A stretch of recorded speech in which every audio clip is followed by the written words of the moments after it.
ओम श्री सूर्य देवाय नमः। आप सभी भक्तों को सादर प्रणाम। आपका हार्दिक स्वागत है हमारे YouTube चैनल पर। आज रविवार के दिन आइए सुनते हैं सूरज भगवान की एक दिव्य कहानी। एक राजा और रानी थे जिनके पास सारा वैभव, सिपाही, घोड़े, धन दौलत सब कुछ था, पर संतान नहीं थी। उन्होंने संतान प्राप्ति के लिए हर संभव उपाय किए, दान, पुण्य, अनुष्ठान, मंत्र जाप, व्रत, पूजा, लेकिन कोई फल नहीं मिला। उम्र ढलने लगी तो चिंता गहराने लगी कि इतने बड़े राज्य का वारिस कौन होगा। एक दिन एक साधु दरबार आया। रानी ने उसे अंतिम दान देने का निश्चय किया। साधु ने रानी की उदासी देखकर कारण पूछा। रानी ने संतान न होने का दुख बताया। साधु ने कहा, आपको एक पुत्र प्राप्त होगा, लेकिन वह केवल 14 वर्ष तक ही जीवित रहेगा। यह कहकर उसने थोड़ी सी भूत दी और कहा कि राजा रानी दोनों इसे बांटकर खाएं। रानी ने रात को सारी बात राजा को बताई। पहले तो राजा को विश्वास नहीं हुआ, पर रानी की भावनाओं का ख्याल रखते हुए उन्होंने भूत ग्रहण कर ली। कुछ समय बाद रानी गर्भवती हुई और समय पूरा होने पर एक सुंदर पुत्र को जन्म दिया। राज्य में 8 दिन तक उत्सव मनाया गया, परंतु राजा और रानी के मन में यह बात छिपी थी कि यह पुत्र उन्हें केवल 14 वर्षों तक ही मिलेगा। दोनों ने पुत्र की हर इच्छा पूरी की और ईश्वर को धन्यवाद दिया कि थोड़े समय के लिए ही सही उनकी मनोकामना पूर्ण हुई। राजपुत्र दिन प्रतिदिन बड़ा होने लगा। जब वह 7 वर्ष का हुआ तो राजा ने एक अच्छे गुरु की नियुक्ति की, जिसने उसे पढ़ाई लिखाई, राजशास्त्र, शास्त्र विद्या, घुड़सवारी आदि 12 विधाओं की शिक्षा दी। जब वह सभी शास्त्रों में निपुण हो गया और उसकी उम्र 12 वर्ष हो गई, तो राजा ने उसके लिए एक सुंदर राजकन्या खोजकर उसका विवाह करा दिया। फिर 2 वर्ष और बीत गए और राजपुत्र 14 वर्ष का हो गया। एक दिन वह अपने पिता से बोला, पिताजी, मैं अपने इस राज्य को घूमकर देखना चाहता हूँ। आज तक मैंने केवल इस राजमहल और उसके आसपास को ही देखा है। पुत्र की यह बात सुनकर राजा चिंतित हो गया, क्योंकि अब वह समय नजदीक आ गया था जब साधु द्वारा कही गई बात पूरी होने वाली थी कि पुत्र केवल 14 वर्षों तक ही जीवित रहेगा। लेकिन राजा यह बात पुत्र से नहीं कह सकता था। उसने चेहरे पर मुस्कान लाकर कहा, जरूर बेटा, तुम्हें अपने राज्य को देखना चाहिए, जानना चाहिए कि कहाँ क्या है। कल मेरे बाद तुम्हें ही राजा बनना है। लेकिन एक बात का ध्यान रखना, तुम जहाँ भी जाओ, जो भी करो, उसकी जानकारी अपनी पत्नी को मत देना। पुत्र ने कहा, ठीक है पिताजी, जैसा आप कहें। राजपुत्र दिन भर अपनी पत्नी के साथ मौजमस्ती करता, खुशियां मनाता और रात को ठीक 12 बजे बिस्तर से उठकर बाहर चला जाता। फिर भोर होने से पहले महल में वापस आकर सो जाता। ऐसा कई दिनों तक चलता रहा। अब राजपुत्र के 14वें वर्ष का अंतिम समय निकट आ गया था। एक रात उसकी पत्नी छोटी रानी अचानक जाग गई। उसने देखा कि राजपुत्र बिस्तर पर नहीं है। वह महल में हर जगह उसे ढूंढती है, लेकिन कहीं भी नहीं मिलता। फिर वह चुपचाप रह जाती है। भोर होने पर वह देखती है कि उसका पति अपनी जगह पर सोया हुआ है। वह उससे कुछ नहीं पूछती। अगली रात भी वैसा ही होता है। फिर तीसरी, फिर चौथी रात। ऐसा कई दिनों तक चलता है। अब छोटी रानी बहुत चिंतित हो जाती है। उसके मन में कई सवाल उठते हैं। पति रात को कहाँ जाता है, किससे मिलने जाता है, पर पूछने में डर लगता है कि कहीं पति क्रोधित ना हो जाए। ससुर से पूछने की सोचती है तो कुल मर्यादा बीच में आ जाती है। इसी सोच विचार में वह अंदर ही अंदर घुलने लगती है। खाने पीने में उसका मन नहीं लगता, वह दुबली तली हो जाती है। राज्य में एक वृद्धा मालिन थी जो हर दिन फूल बेचने महल में आती थी।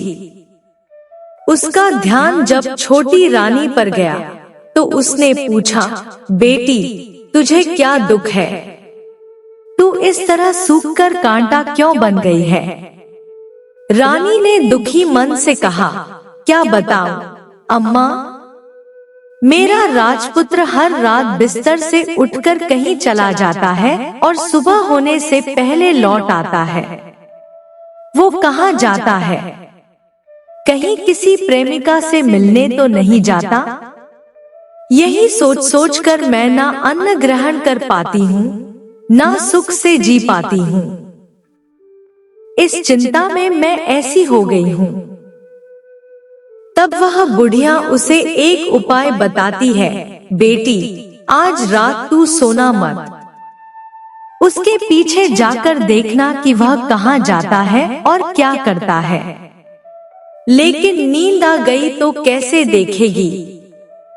इसलिए एक काम करना, अपने बाएं हाथ की उंगली में हल्का सा जख्म करना और उस पर थोड़ी सी मिर्च छिड़कना।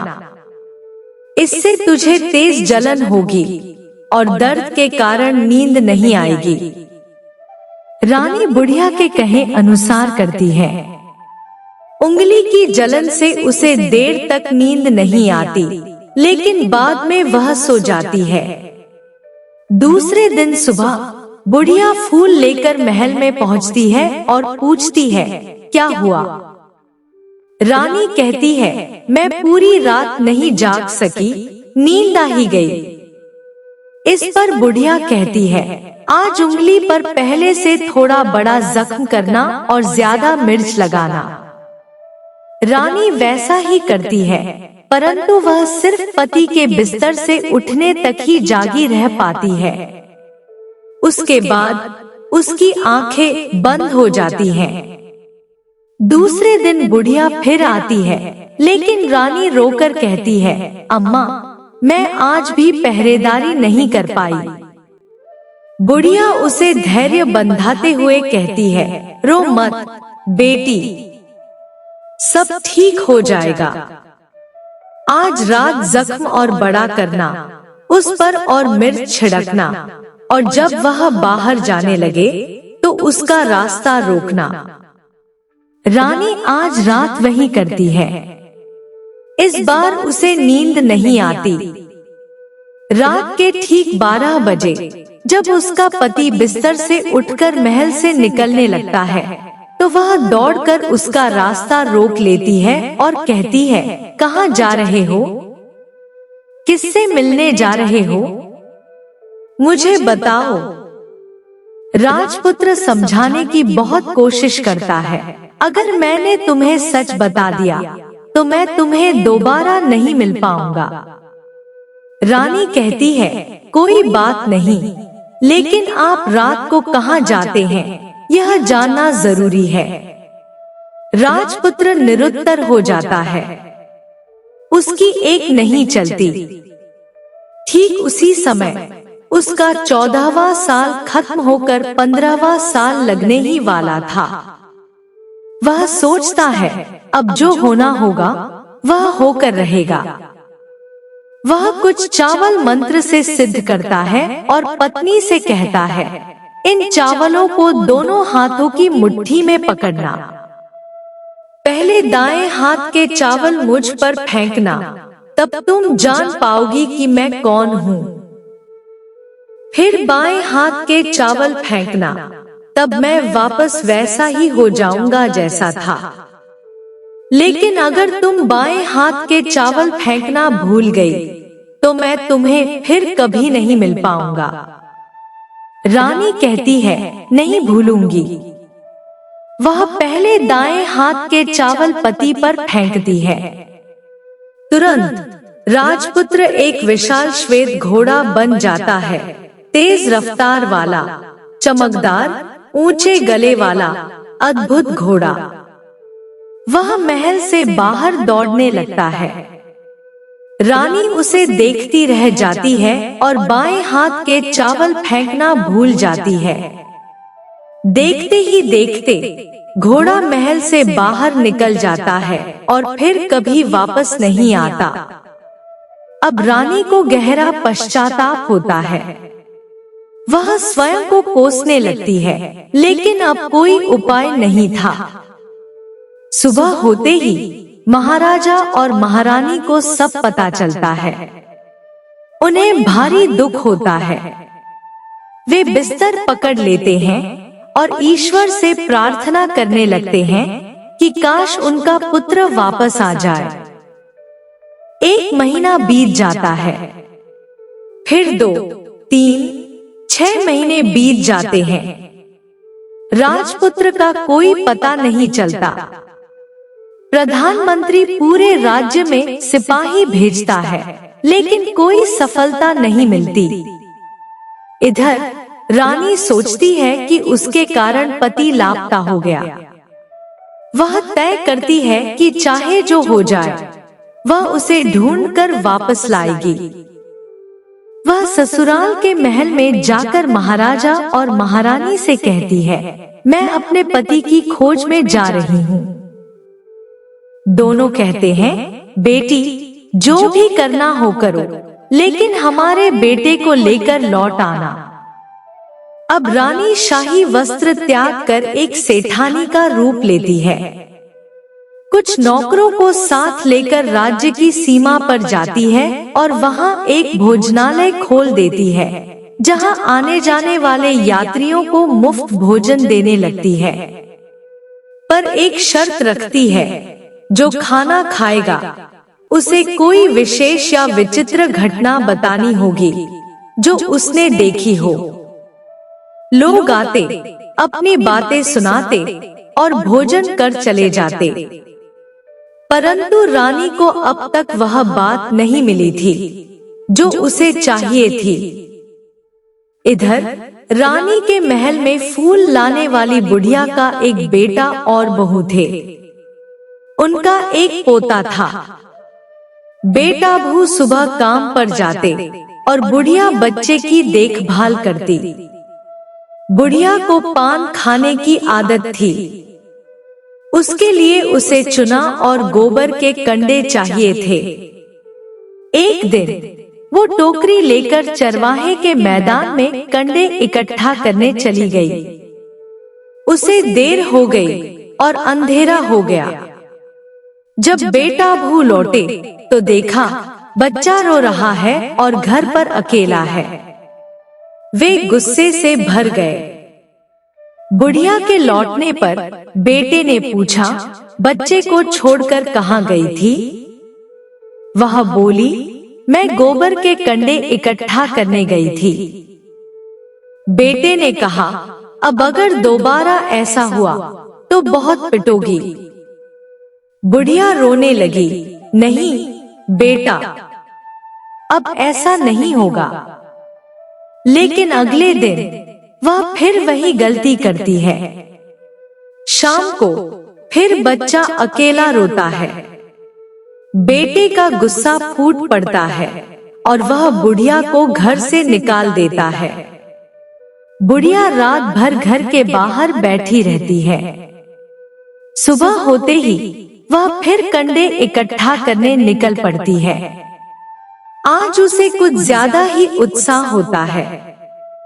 शाम तक उसे होश ही नहीं रहता कि अंधेरा हो गया है। जब ध्यान आया तो गांव का रास्ता भी समझ नहीं आ रहा था। तभी उसे घंटियों की आवाज सुनाई दी। एक गाय ठुमक ठुमक करती हुई आ रही थी।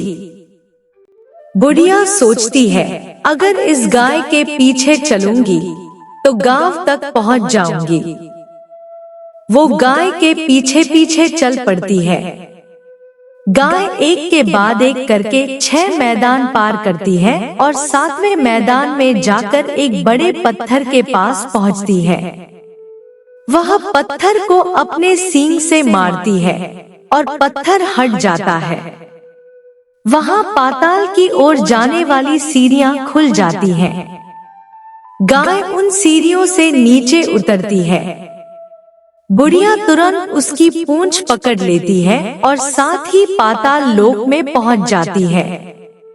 नीचे पहुंचते ही वह पूंछ छोड़ देती है और चारों ओर देखने लगती है।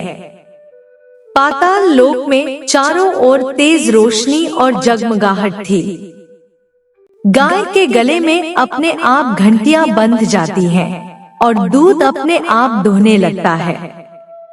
परंतु जो भी यह कर रहा था वह अदृश्य था। बुढ़िया बहुत डर जाती है। मैं कहाँ फंसी? वह छिपने की जगह ढूंढती है, लेकिन उजाले में कहीं छिपने का स्थान नहीं था। तब वह कोने में खड़ी होकर चुपचाप सब देखने लगती है। कुछ पल के बाद वहां झट से एक उम्दा सफेद घोड़ा आया।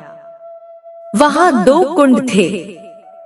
उनमें से एक कुंड में उस घोड़े ने छलांग लगाई और ऊपर आ गया। अब उसे राजपूत का रूप प्राप्त हो गया। राजपूत बनने के बाद उसने दूसरे कुंड के पानी में स्नान किया। वहां रखे नए कपड़े पहने। नजदीकी एक सुंदर पलंग था, उस पर आकर वह बैठ गया।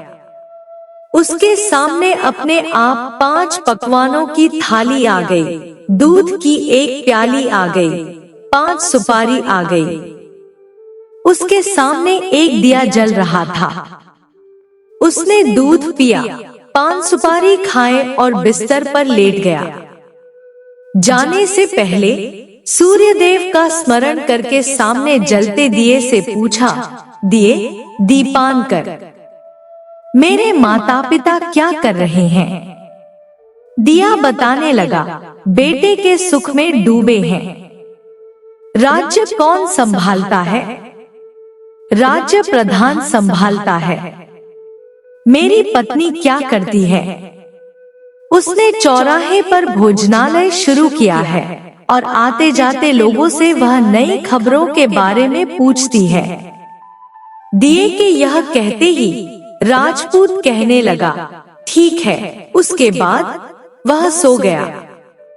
बुढ़िया कोने में खड़ी रहकर यह सब देखती रही। ऐसी अद्भुत घटना उसने जिंदगी में पहली बार देखी थी। उसे अंदर ही अंदर चुलबुलाहट होने लगी। वह अपनी भूख प्यास भूल गई और आगे क्या होता है यह उत्सुकता से देखने लगी। लेकिन उसके बाद और कोई घटना नहीं घटी। रात गुजर गई और सुबह हो गई। सुबह होने पर पलंग पर सोया पुत्र उठा और फिर से पहले वाले कुंड में छलांग लगाई। तो अब वह फिर से घोड़ा बनकर कुंड से बाहर आ गया। बाहर आते ही वह तेजी से पाताल नगरी से बाहर निकल गया। लेकिन वह कहाँ गया? बुढ़िया को कुछ पता नहीं चला। उसके बाद पिछली रात की तरह कोई गाय आई जिसके गले में घंटी थी। वह छम छम करके दूध दुहाने लगी। जैसे ही दूध दोहना खत्म हुआ, उसके गले की श्रृंखला अपने आप खुल गई और वह गाय तेजी से ऊपर जाने वाली सीढ़ियों की ओर भागने लगी। गाय को दौड़ते देखकर बुढ़िया सोचने लगी, अब गाय के साथ यहाँ से ऊपर जाना ही समझदारी है। नहीं, तो कोई मुसीबत आकर मेरे ऊपर टपक जाएगी। झट से उसने गाय की पूंछ पकड़ ली और गाय के साथ ऊपर आ गई। जैसे ही वह ऊपर आई तो उसका रास्ता अपने आप बंद हो गया और उसके मुंह पर एक बड़ा सा पत्थर पर्वत खड़ा हो गया। ऊपर आकर वह गाय जंगल की ओर निकल गई। इधर बुढ़िया एकदम बावली सी हो गई। उसने पाताल नगरी में जो कुछ देखा वह जल्द से जल्द किसी को बताने के लिए उतावली हो उठी। उसे याद आया कि नगर की सीमा पर कोई औरत भोजनालय चलाती है और नई बात बताने वाले को अच्छा खाना पीना मुफ्त में देती है। वह सोचने लगी, क्यों ना मैं यह बात उस औरत को जाकर बताऊं? यदि उसे यह बात पसंद आ गई तो बाकी जीवन खाने पीने की झंझट से मुक्ति मिल जाएगी। बुढ़िया ने मन में ठान लिया और तुरंत उस भोजनालय के द्वार पर टांगे गाड़ कर खड़ी हो गई और जोर जोर से नगाड़ा बजाना शुरू कर दिया। नगाड़े का शोर सुनकर मालकिन यानी छोटी रानी ने प्रश्न किया, शायद कोई बड़ी बात लेकर यहाँ आया है। रानी ने सिपाहियों को आदेश दिया, जाइए और जो कोई आया है उसकी अच्छी खातिरदारी कीजिए। आदेश पाते ही सिपाही नीचे दौड़ गए। देखा कि एक बुढ़िया नगाड़ा बजा रही है। उन्होंने पूछा, क्यों रे बुढ़िया, क्या हुआ? क्यों नगाड़ा बजा रही हो? बुढ़िया बोली, कुछ नहीं बेटा, यहाँ खाना मिलता है ना, इसलिए आई हूँ। खाना चाहिए मिलेगा, लेकिन तुझे कोई नई बात बतानी पड़ेगी। हाँ, बताऊंगी। एक बार मालकिन से मिलवा दो। इस पर सिपाही उसे अंदर ले गए। उनको मालकिन का आदेश था कि जो कोई वृद्ध वहां आए उनके साथ अच्छी तरह पेश आना और उनका आदर करना। सिपाही ने बुढ़िया का भरपूर आदर किया। उसे बड़ी सी थाली में भरकर व्यंजन परोसे। बुढ़िया कई दिनों से भूखी थी। वह खाने पर टूट पड़ी। खाना खाने के बाद सिपाही ने उसे नई साड़ी पहनने को दी। फिर उसे लेकर रानी के पास आए। बुढ़िया और रानी ने तुरंत एक दूसरे को पहचान लिया। बुढ़िया बोली, बेटी तुम? रानी बोली, अम्मा तुम? काफी देर तक दोनों बातें करती रही। रानी बोली, अम्मा अब बताओ, तुमने क्या नई बात सुनी है? बुढ़िया बोली, मैंने कोई नई बात नहीं सुनी है। वो तो मेरे पास तुम्हें देने के लिए खाने के पैसे नहीं थे, इसलिए मैंने झूठ कहा और नगाड़ा बजाया। रानी ने कहा, अम्मा घबराना नहीं, मैं किसी को तुम्हारा नाम नहीं बताऊंगी। फिर भी बुढ़िया, मैंने क्या देखा, कब देखा कहकर आनाकानी करने लगी। इस पर कुंवर ने उससे कहा, देखो अम्मा, यदि तुमने मुझे वो नई बात बताई तो जिंदगी भर मैं तुम्हारी देखभाल करूंगी और तुम्हें रानी माता की तरह रखूंगी। अब बुढ़िया बताने को तैयार हो गई। उसने जो कुछ उसने 4 गांव वाले मैदान पर देखा था वह सब कुछ कुंवर रानी को बता दिया। बुढ़िया की बातें सुनकर रानी को यकीन हो गया कि वह राजपूत उसका पति है। रानी तुरंत बुढ़िया से कहने लगी, अम्मा मुझे उस जगह पर ले चलो। नहीं बेटी, वह पाताल राज्य है। यदि किसी ने तुम्हें देख लिया तो तुम्हारी जान खतरे में पड़ सकती है। लेकिन रानी उसकी एक भी नहीं सुनती। वह उसे वहां ले जाने के लिए आग्रह करने लगी।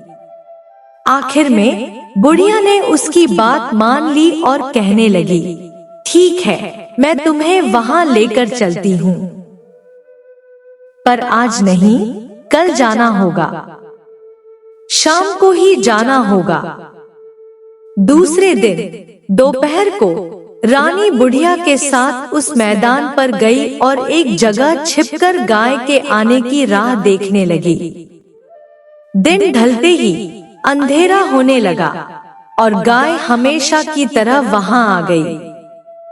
मैदान में आकर उसने पत्थर पर सींग मारा तो वह पत्थर हट गया और वहां सुरंग में जाने का रास्ता खुल गया।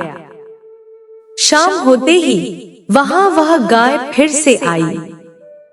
उसने पहले की तरह पत्थर पर सींग मारा और वही सुरंग खुल गई। रानी और बुढ़िया छुपकर यह सब देख रही थी। गाय सुरंग में घुसी और फिर वही घटनाएं घटने लगी।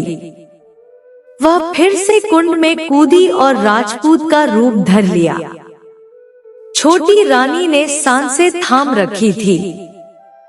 वह अब पूरी तरह से निश्चय कर चुकी थी कि आज वह अपने पति को हर हाल में साथ ले जाएगी।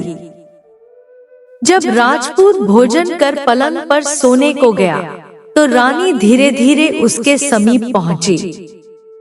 उसने सूर्यदेव द्वारा दिया गया आदेश याद किया, पाताल से दाहिना घोड़ा लाना होगा। वह राजपूत के समीप झुकी, उसके चरणों में गिर गई और बोली, स्वामी, मैं आपको लेने आई हूँ। सूर्यदेव ने मुझे वरदान दिया है। आपके रथ का दाहिना घोड़ा मांगा था और वह आप है।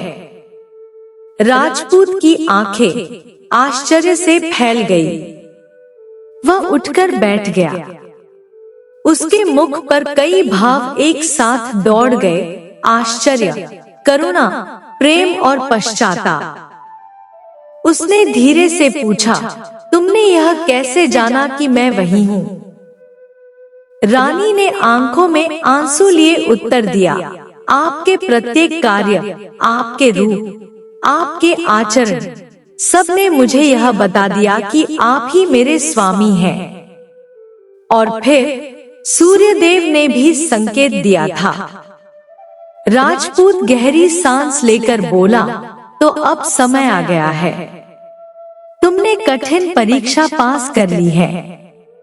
मुझे पाताल से बाहर ले जाने का अधिकार अब तुम्हें मिल गया है। इतना कहकर उसने सूर्यदेव का ध्यान किया। तभी आकाश से एक तेज प्रकाशपुंज उतरा। वह स्वयं सूर्य भगवान थे। उन्होंने कहा, तुमने वचन निभाया कन्या। इस राजपूत को तुम अपने साथ ले जा सकती हो। इसका जन्म इसी प्रयोजन के लिए हुआ था और अब यह पुनः अपने जीवन की सही दिशा में अग्रसर होगा। राजपूत ने सूर्यदेव को प्रणाम किया। फिर रानी का हाथ थामकर बाहर की ओर चल पड़ा। बाहर आते ही घोड़े का शरीर फिर से घोड़े का रूप लेने लगा, परंतु इस बार कुछ अलग हुआ। जैसे ही वह पाताल से ऊपर आया, उसकी देह में प्रकाश भर गया और वह एक दिव्य योद्धा के रूप में परिवर्तित हो गया। सिर पर स्वर्ण मुकुट, अंगों पर आभूषण और मुख पर तेजों में आभा। रानी चकित रह गई। सूर्यदेव बोले, अब यह केवल तुम्हारा पति ही नहीं, बल्कि सूर्यवंश का एक अमर योद्धा है। यह तुम्हारे साथ पृथ्वी पर लौटेगा और धर्म की स्थापना करेगा। बुढ़िया यह सब देख रही थी। उसके मुख पर संतोष की लहर दौड़ गई।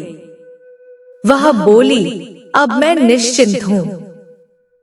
मैंने एक अत्यंत दुर्लभ घटना देखी और ईश्वर ने मुझे उसका भागी बनाया। रानी ने बुढ़िया से कहा, अम्मा, अब तुम हमारे साथ चलो। तुम्हारा स्थान महल में है, क्योंकि इस समूचे पुनर्मिलन में तुम्हारा ही सबसे बड़ा योगदान है। बुढ़िया की आंखों से आंसू बह निकले। वह बोली, बिटिया, मुझे बस इतना वरदान दो कि मैं अब हर रोज सूर्य देव का स्मरण करती रहूं। वही मेरी मुक्ति है। और फिर एक भव्य रथ आकाश से उतरा। उसमें रानी, राजपूत और बुढ़िया सवार हुए और वह सीधे नगर की ओर उड़ चला। नगर में सबने जब यह देखा तो हर्ष की लहर दौड़ गई। नगरवासी झूम उठे। माता पिता ने पुत्र को देखा तो उनकी आंखें भर आई।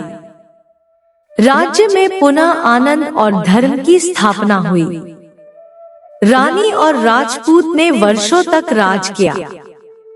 बुढ़िया को राजमाता का सम्मान मिला और अंततः वह भगवान के धाम चली गई। और इस तरह पाताल की रहस्यमय गाथा एक अद्भुत पुनर्मिलन और आध्यात्मिक प्राप्ति के साथ पूर्ण हुई। प्रेम से बोले, सूरज भगवान की जय हो। प्रेम से बोलिए, जय श्री हरि विष्णु।